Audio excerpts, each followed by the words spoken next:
in September 2020. The victim lodged a report.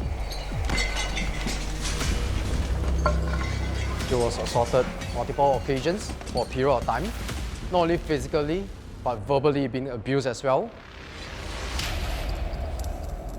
He was very emotional. He cried. This victim is Jerald Low.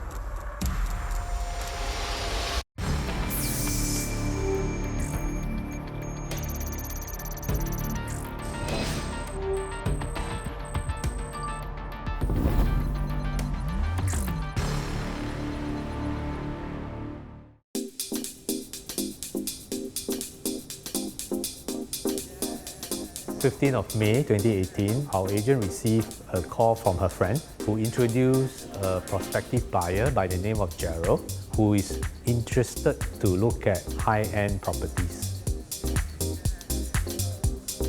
He's Singaporean, but he claims to have a Korean father who is very rich.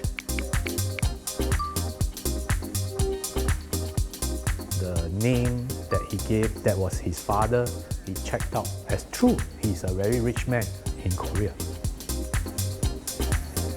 He shared with the agent that he's receiving a very big inheritance and he's taking the opportunity to snap up these so-called trophy properties. He even made phone calls in front of the agent, assumingly was talking to his banker about the funds that is coming in. He actually has a budget of around $20 million for one property.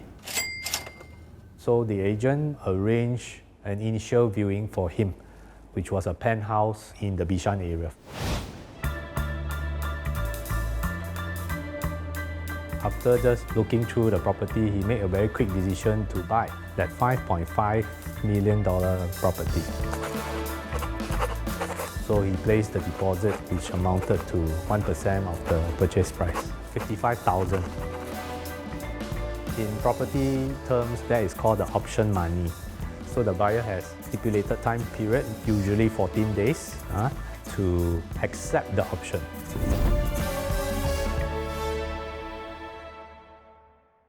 Back in 2018, I'm actually working as a customer service officer. Gerald came in April 2018. I would teach him what type of information will customer ask and then what information to actually give. Okay. So we are actually quite satisfied with his performance.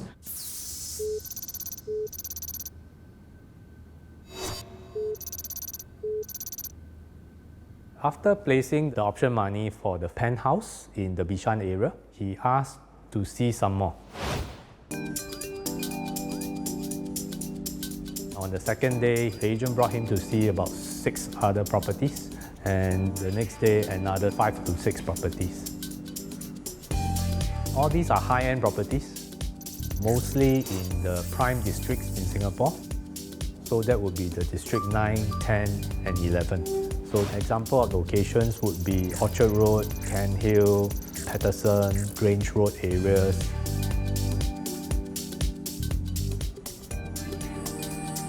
So penthouses would be in the $10 to $20 million budget range. So the next couple of days, he issued quite a number of checks. On the 16th, there was a $200,000 check as a booking fee for one of the properties. Similarly, another $200,000 check, a $69,000 check, a $96,000 check here. And there's even one that is a $858,000 check. I mean, I've been in the industry for 30 years and I have never seen a young man do this and over 3 days. So after the training, roughly around 1 week time, he started to give excuses to be absent from the work. The first excuse he gave was on 10 April, saying that because his grandmother was unstable at hospital, he need to go over there to attend a meeting with the doctor. Then even though he said that he will be reaching office latest by 2 p.m, but eventually he did not turn up at all. 12 April, he was MC for 2 days. 13 April, extended MC. Whenever we ask for the documentation after he took medical leave, right, he will just ignore, never provide the documents at all. 17 April, his grandmother's condition is in a critical stage. 24 April, his aunt is hospitalized. To me, it's like, 有这么巧吗? That it always happens. 2nd of May, he is running a high fever. 8th of May, his mom is not stable. 15 May, he doesn't feel well.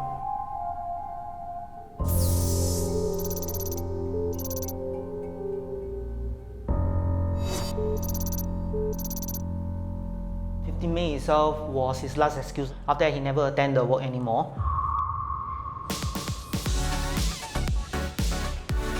He was not flamboyant, very humble in his dressing. There are many stories that people with very humble outlook actually buy high-end properties. So we never write anybody off.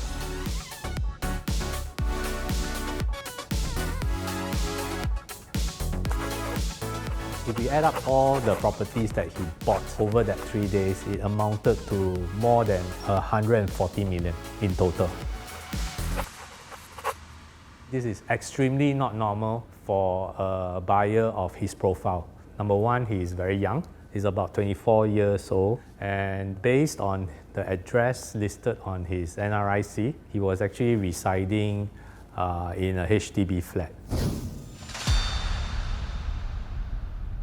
I mean, our experience in dealing with high-end buyers is no matter how wealthy you are, they will negotiate on the price. So this guy did not negotiate on the price. He says, what's the price? Okay, I like, buy.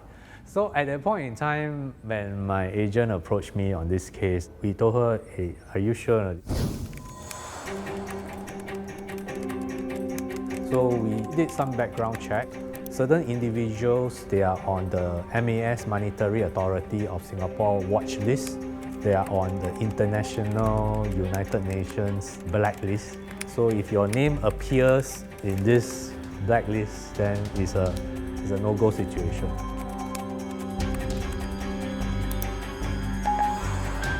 So his name was clear. He's not on any blacklist. You see, the first one was on the 15th. Developer takes the check and they will usually bank in the next day.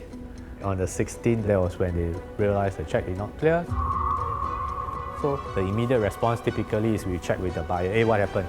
You know, your check did not clear. So the buyer, Gerald, said that, oh, there was some delay in the inheritance money coming in. It just give me another week or so for the money to clear. So he dragged on for a while, but the money didn't come in. And so that was the end of the transaction. Legally speaking, when the deposit money is dishonored, the option to purchase immediately becomes null and void. As good as nothing.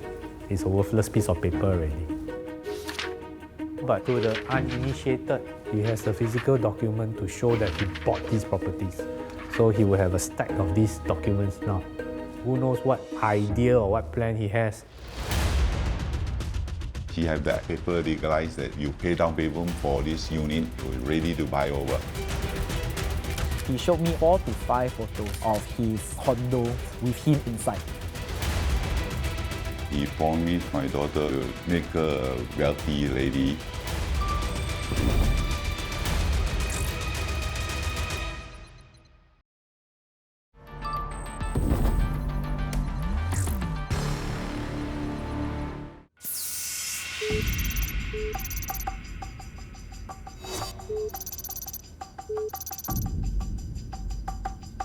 In May 2018, police received the first report lodged by the bank to claim that they had received bank checks under the name of Jerald Low.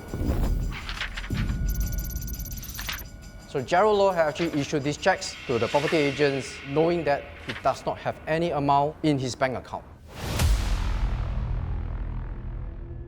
This is not just a standalone. Jerald Low is actually a serial offender.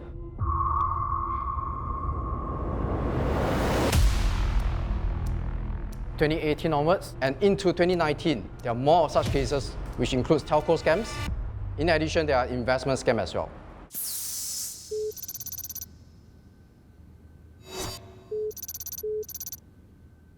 I met Gerald in 2007. We were secondary school classmates. He is a very quiet person, doesn't really talk much to people, and eventually I don't think he has any friends. But one thing's for sure, he doesn't cause any trouble in school. Fast forward to 2018, I joined a network marketing group. You get people to buy products. These products will be converted into points. You are then to use this point and convert it into cash.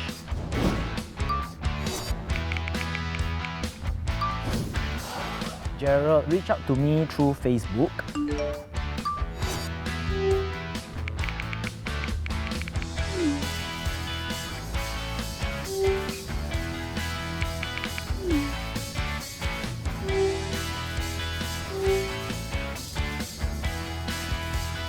We actually met up the first time in the network marketing office. He sat down for the training and tried to learn as much as he can. He was really attentive, seemed like he really wanted to do this as a sideline business. 1 week later, he asked me whether am I interested to set up a business with him. He wanted to set up a bubble tea business called Fitness Tea, and he wants to find a business partner. It seems very interesting because I believe that this is like an opportunity for me to actually start up as my own boss. He showed me the Accra page and registered my name and his name under Accra. He told me not to worry so much. He said he will help me do up everything. All I need to do is to just sign.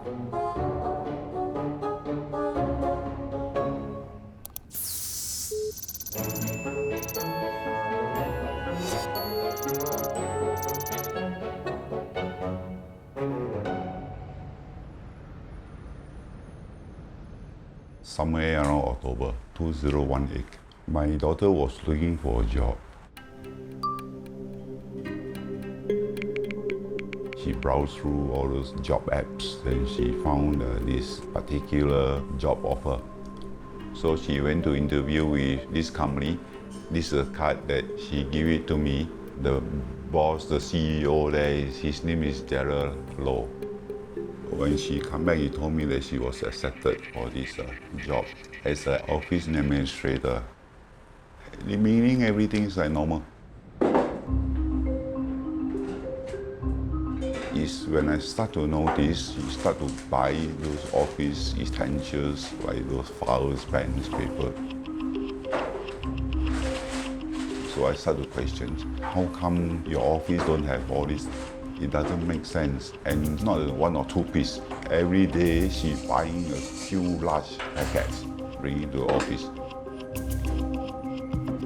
And days later, her boss want her to go and sign up a few lines for the company use. So one of the things that was needed, right, he said he needs 6 telco lines.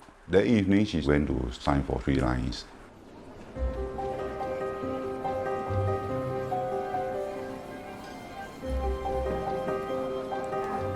We purchased 6 telco lines, and the line sign was actually quite expensive, and the phone was the latest model back then.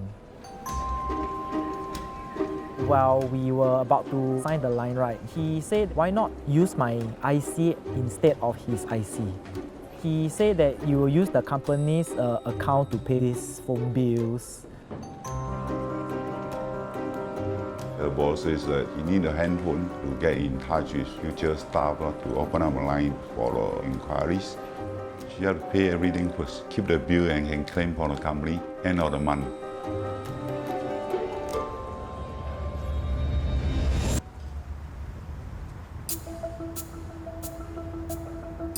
Later in the night, her boss wants the handphone that she just bought in the evening. So I asked why not in the morning when you go to work, you bring to office and pass it to him. Why middle of the night? He insists that he must get a handphone. That doesn't make sense.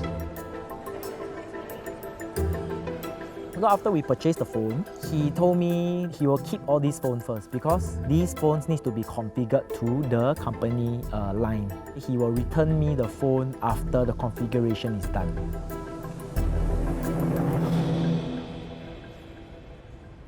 And last few days, she was like in a very good mood.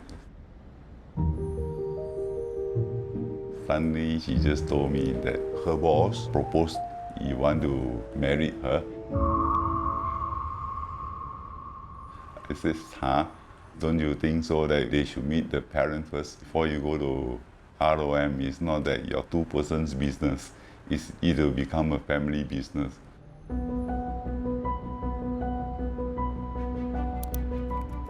After that, they ROM quietly behind my back.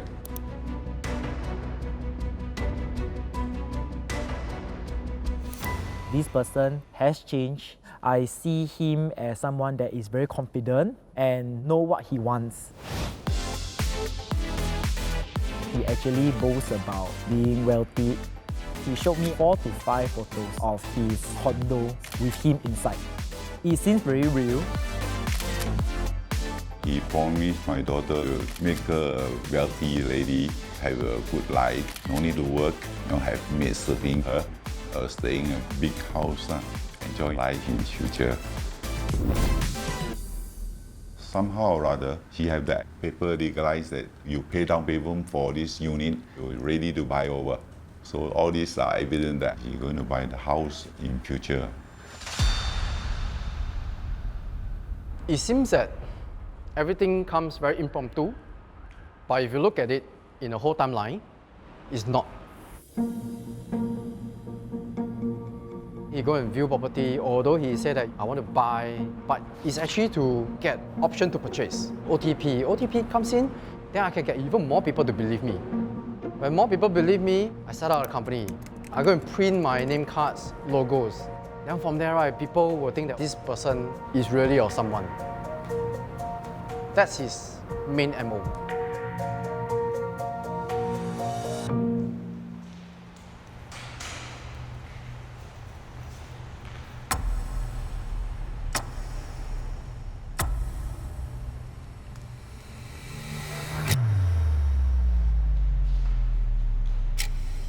This idea came from the papers.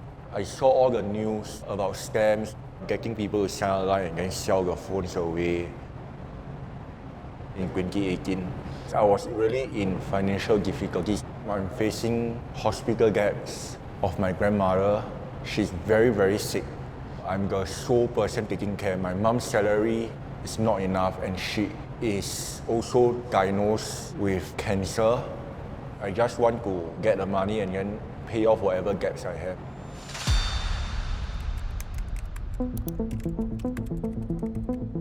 So I Google search how to be rich in very fast time.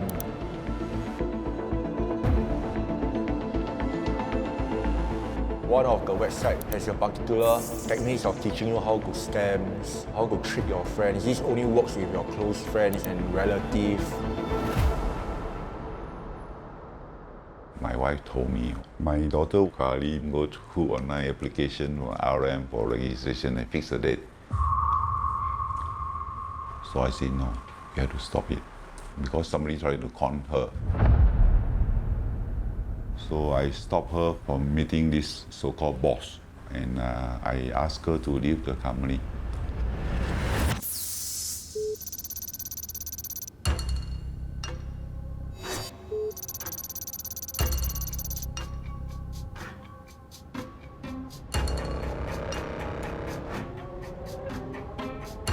It made a very great impact on her mental state. She just don't like to talk to anybody, just keep to herself. So that's when she started to develop depression sickness. She becomes rebellious, more aggressive, where usually she don't behave like that, not at all.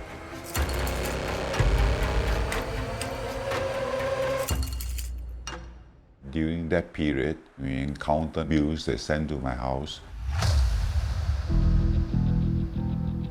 He been using the phone heavy usage, that within months he can incur a $5,000 over to $6,000 bill. Because it's registered under her name, we can't say that this phone doesn't belong to her. the victim, who is being registered with the telco lines, end up paying for the mobile phone bills. The mobile phones that Gerald received, he sold it off for profit and he used the money to his own personal usage. His company is a shell company.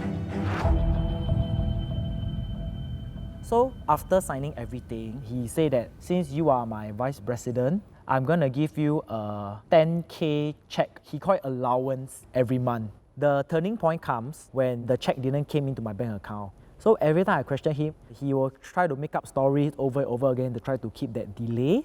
Back then I was quite frustrated already, so I actually scolded him.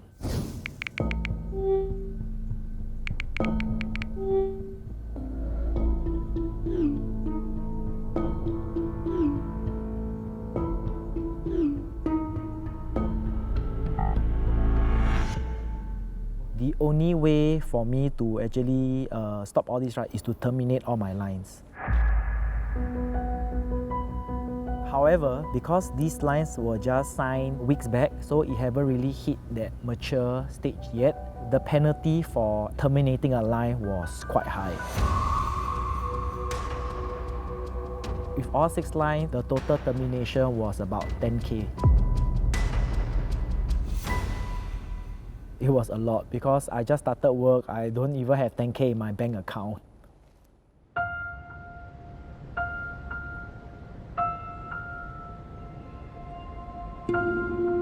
Very helpless and I really don't know what to do.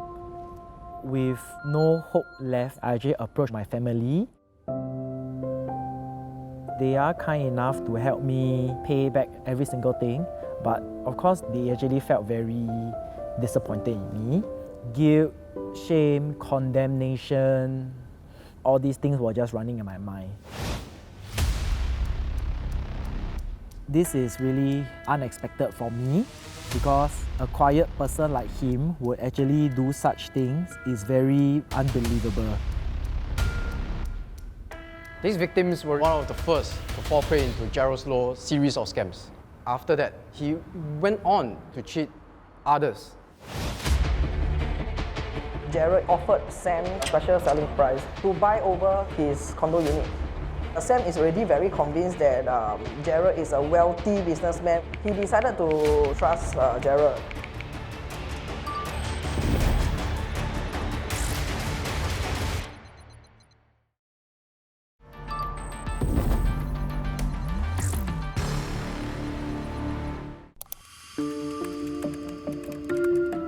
On 4th of January 2019, I received a report lodged by victim Sam, which is not his real name, informing that his bank account has been compromised. He keeps repeating that he has lost quite a sum of money and he wants to have his money back. It all started on 17th of November 2018, where he got to know one male subject, Gerald.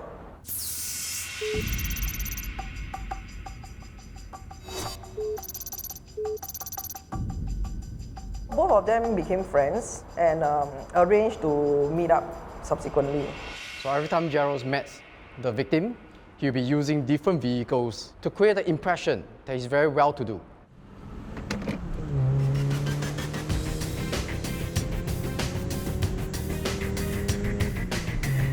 Gerald got to know that Sam is interested to make more money on top of his full-time job.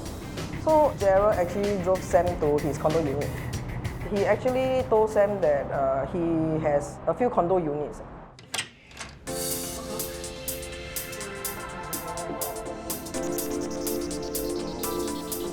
They are all part of his investments. He offered Sam a special selling price to buy over his condo unit. Sam sees that it's a good deal. As such, he agreed on the spot and transferred Gerald 4,200 as a deposit. He did not actually go and find out whether the condo belongs to Gerald. It is based on trust.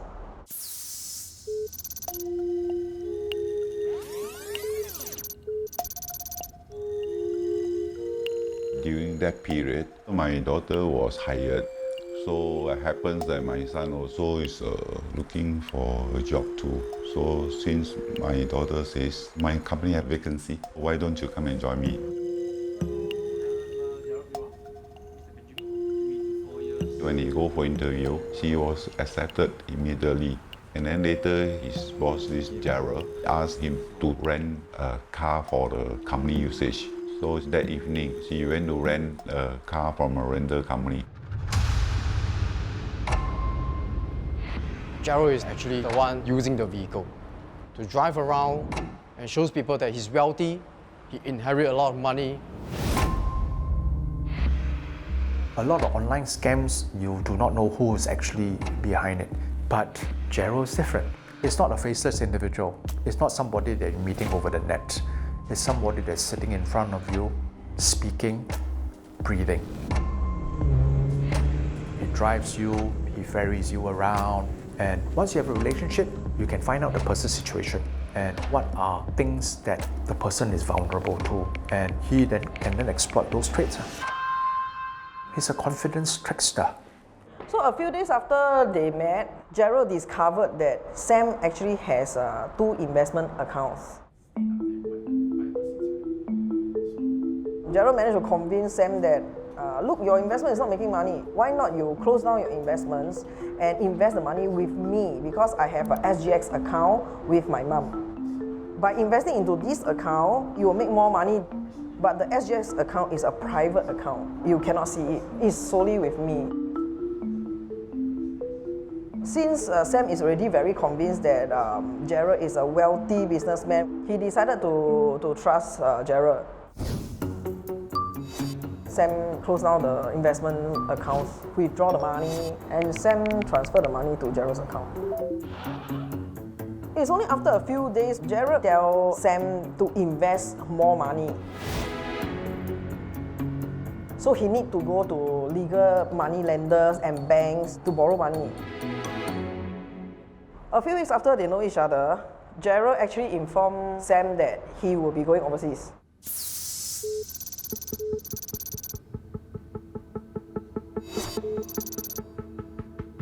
Prior to going overseas, Gerald asked Sam for his bank card as well as a bank token.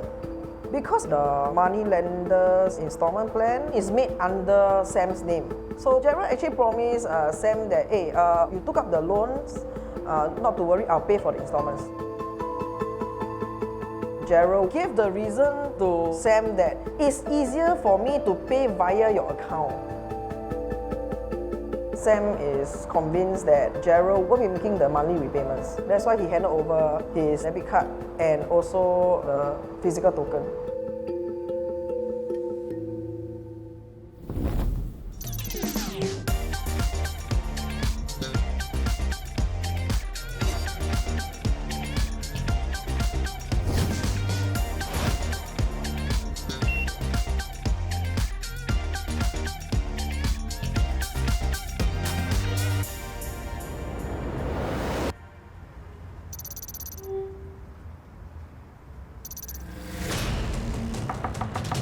While Gerald is overseas, there were actually debtors from the money lenders coming up to Sam's unit pressing for payment.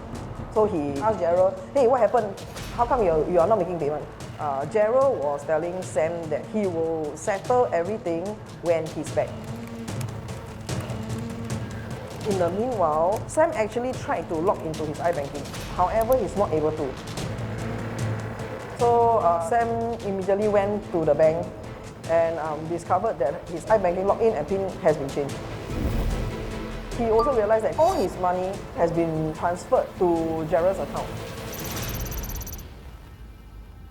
At this point of time, Sam does not believe him anymore. He proceeded to tell Gerald that he wanted his card and token back. However, Gerald refused. He told Sam that, no, I don't have your bank cards. I don't have anything from you. Both end up having a bad argument over WhatsApp.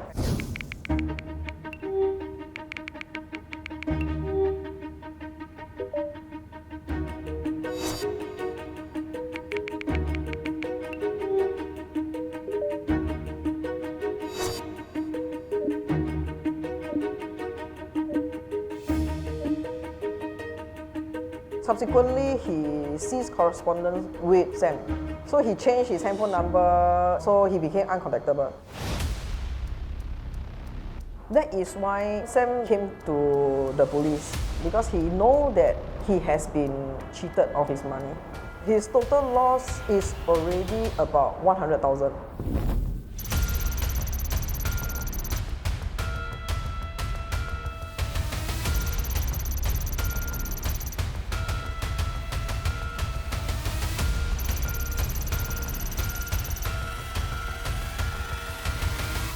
When I actually made that report, I expect them to immediately arrest this bugger that just scammed me. I feel that the process is very slow because while I am making that report, here he is scamming another person, day after day after day. As much as we want justice to be served as soon as possible, when we come into the prosecution, it's about being fair. We want to make sure that each and every piece of evidence are being assessed carefully. If we do not look at evidence in totality, it could be possible we charge the wrong person.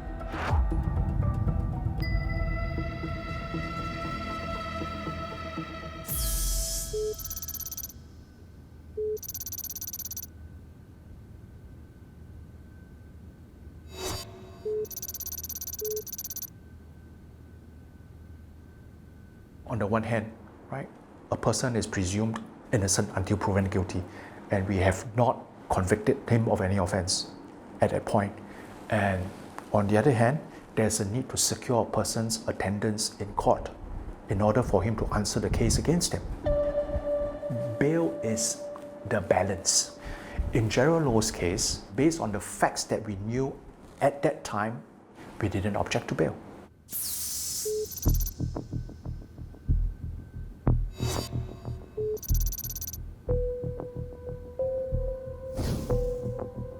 The bailer, Jerald Low's mother, managed to raise bail for him, and he's out on bail until the next prosecution date.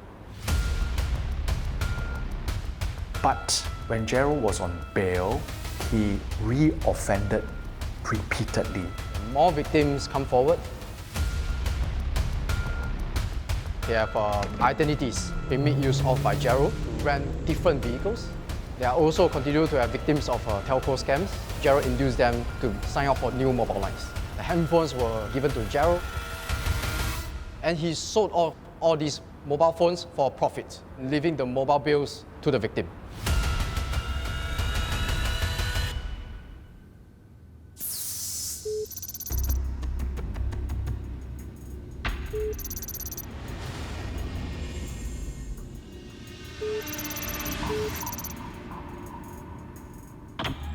Gerald applied to the criminal legal aid scheme for a lawyer to be assigned to him. And in this case, I was assigned to him. I've been in practice for about 11 years. This is probably by far one of the most complicated cases that we've dealt with. As the matter progressed, more complaints were made, further investigations were triggered. The offences he committed triggered investigations by 5 police land divisions. There are 7 land divisions in Singapore, and he basically activated 5. In September 2020, we secured the conviction to have Gerald prosecuted in court, but Gerald comes in to lodge a police report.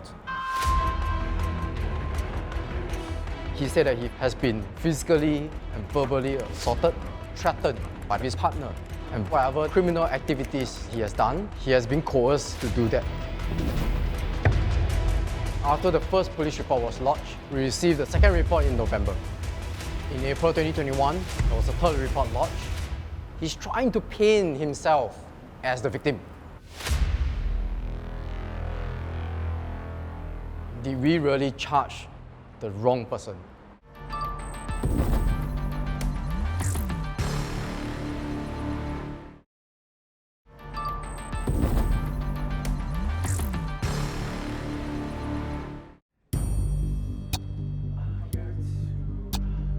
In September 2020, Gerald comes in to lodge a police report. He claimed that he was forced to make all these criminal activities by his partner. He gave his accounts of versions, and we interviewed his partner. Both of them are able to give us almost the same timeline of events. His partner even tell us how he convinced Gerald to do the different criminal activities, why he get Gerald to do it, what they did with the criminal proceeds, all these matches between them. First thought in my mind, did we really charge the wrong person? Have we made the wrong assessment?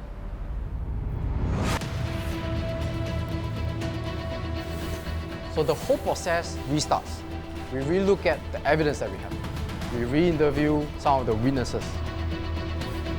We will go through each and every single file. No joke, because it's really beyond midnight. We re-piece the evidence again.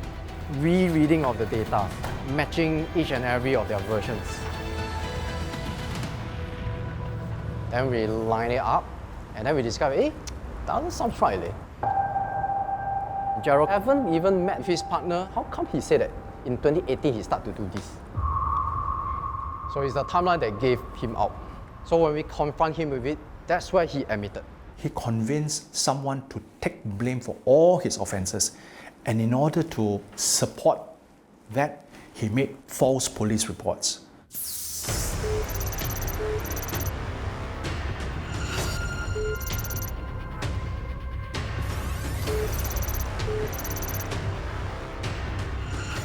More than 9 months of police work, re-interviewing has been put into place because of the false reports and the statements that he had been giving us.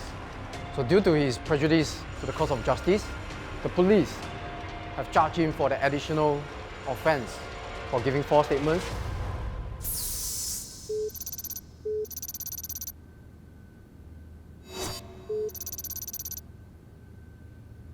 Jerald Low was supposed to report for court mention, so he had failed to turn up. He did submit medical memo to the state court, providing an excuse for his non-attendance, which the court accepted, and the court mention was postponed to a later date. However, for the subsequent court mention, he submitted another medical memo, and although the court did accept this excuse, we needed to look into the matter, whether these medical memos were in fact authentic. By interviewing the medical institution's key witness, we realized that these documents has been forged. He actually made use of this editing software to actually edit this piece of document. I think that there's a misunderstanding here because the impression is that he had a medical certificate forged so that he could actually delay his sentencing. But the reason why he did that was because his grandmother was gravely ill. I received a very, very bad phone call from the hospital side that my grandma is critically very, very ill. She has pneumonia and she can no longer breathe through normally. She has to be on oxygen. He just wanted to, make it doubly sure that he wouldn't have to be sentenced at that time when his grandma wasn't well. So that I can take care of my grandma, I can spend with my grandma longer time. And in fact, she passed away not soon after that, unfortunately.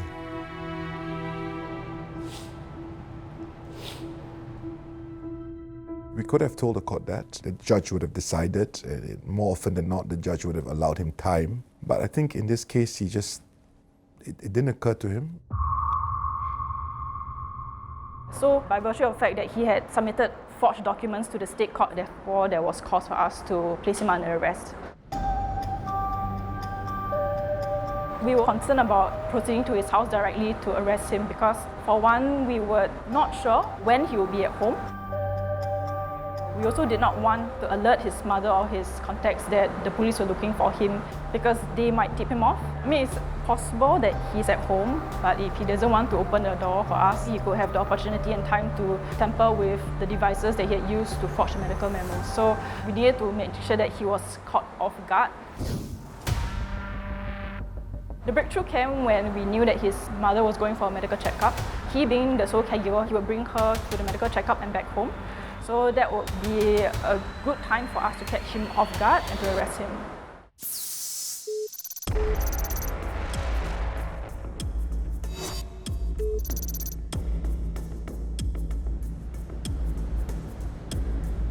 We knew that Jerald Low's mum medical appointment was in the late afternoon.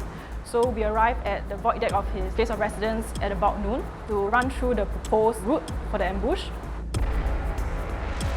We knew that based on our recce that there is only one point of entry. So we stationed ourselves strategically by the side at the void deck so that we had a clear visual of who enters the block. We waited since about noon time. At about 3:30, we saw this public hire vehicle dropping off passengers at the drop-off point.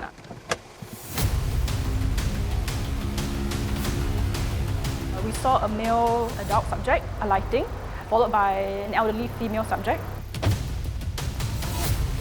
However, their faces were covered by the mask, so we could not be entirely sure of whether they were the subjects that we were looking for. So we followed behind them.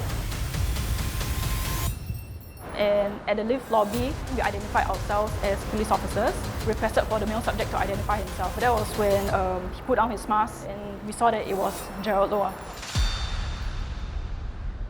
Jerald Low was pretty silent. He was compliant, he did not struggle. So we went up to his unit to conduct our raid.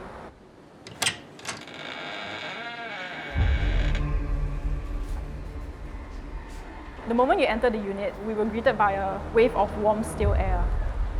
You couldn't really see what's inside the unit because it was so dark.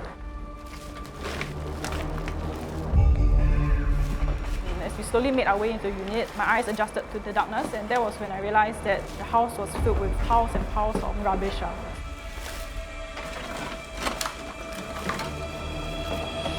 The entire floor was covered with wires, hangers, clothes, used tissue papers and used face masks. I recall seeing a lot of take-out boxes, takeaway bags also. There was no clear path. The sheer volume of items, that was a main challenge that we had. So because there were so many things to sift through. We recovered electronic devices such as cell phones, CPU, which Jerald Low had used to forge the medical memos.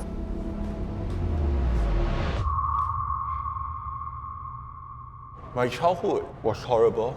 My parents are divorced. My mum brought me up with my grandmother. I go to school, friends have been laughing at me, no father. Every time Parents' Day, only mum or grandma will come. I have been looked down since young.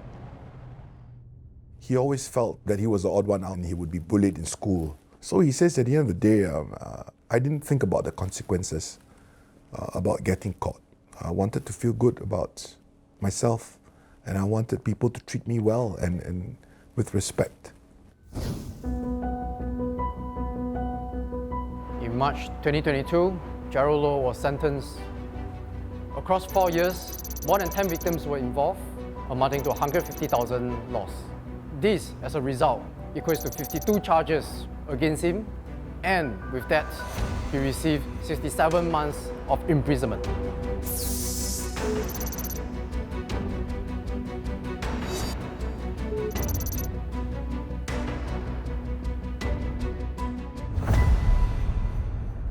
I was given 5 years 7. I think this hurts my mum a lot because my mum was at a hearing. She did not expect that I'd done so many wrong things. She visited me in March, April, May. June was the last visit, so 4 months straight. In 8th of July, I was made aware by the prison side that my mum passed on.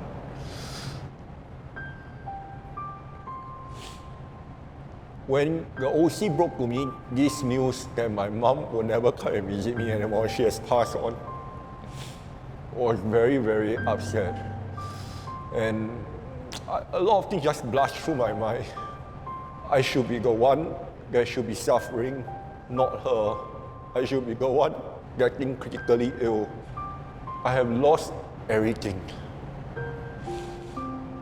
And coming to prison is not worth it. After the incident happened, so much depression, so much, anxieties. It took me about 6 months to actually recover. After this torment that she went through, she was warded about 2 months in the hospital. We try not to bring out all these stuff, unhappy stories, Even though now I'm talking to you, she don't want to be involved.